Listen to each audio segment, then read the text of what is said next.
زمینی آلودگی، ہوائی آلودگی. اسلام سب سے پہلے چونکہ پانی کو ہم لیتے ہیں اس لیے کہ وَجَعَلْنَا مِنَ الْمَاءِ كُلَّ شَيْءٍ حَيٍّ. قرآن عظیم شان اللہ فرماتے ہیں کہ دنیا میں رہنے والے تمام جانداروں کو پانی سے وجود بخشا گیا ہے. تو پانی انسانوں کے لیے، انسانوں کی بقا کے لیے، حیوانات و جنگلی حیات کے لیے بنیادی عنصر کی حیثیت رکھتا ہے.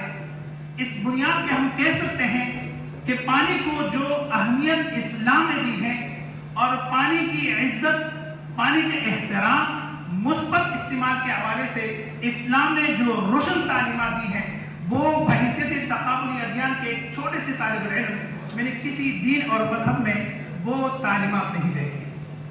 جہاں بھی رسول کریم صلی اللہ علیہ وسلم فرماتے ہیں کہ آگ اور پانی یہ پوری انسانیت کی مشترکہ ملکیت ہے اور پوری انسانیت پانی اور آگ اس کی بچاؤ کی ذمہ دار ہے.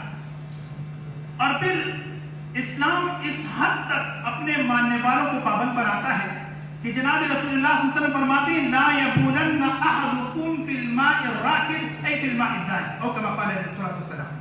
تم میں سے کوئی بھی کھڑے پانی میں پیشاب نہ کرے، بہانا نہ کرے، گندگی نہ کرے.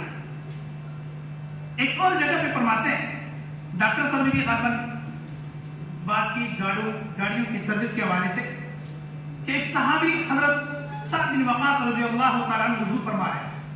اتنے میں جناب رسول کریم صلی اللہ علیہ وسلم گزرتے ہیں، فرماتے ہیں واہ جی یہ کیا اسراف ہے. تو حضرت سعد عرض کرتی یا رسول اللہ وضو کرنے میں بھی اسراف؟ اللہ کے رسول فرماتے ہیں جی ہاں، اگر آپ بہتی نہر میں بیٹھے ہوں تب بھی آپ نے ضرورت سے زیادہ پانی استعمال نہیں کرنا. اچھا، پانی کو محفوظ کرنے اور محفوظ استعمال کے حوالے سے وعید دیکھیں.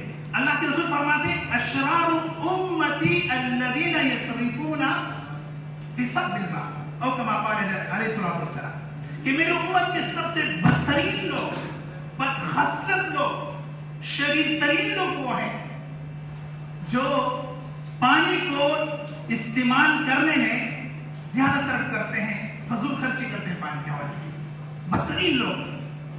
اور پھر اللہ کے رسول یہ بھی فرماتے ہیں کہ جب آپ میں سے اذا استيقظ احدكم من منامه، جب آپ میں سے کوئی سو کر اٹھے تو ڈائریکٹ پانی کے برتن میں ہاتھ دھرے مت ڈالیے، بلکہ پہلے ہاتھ دھو لیں اور پھر استعمال کریں. سوتے ہوئے آپ پانی کے برتنوں کو ڈال کے رکھیں.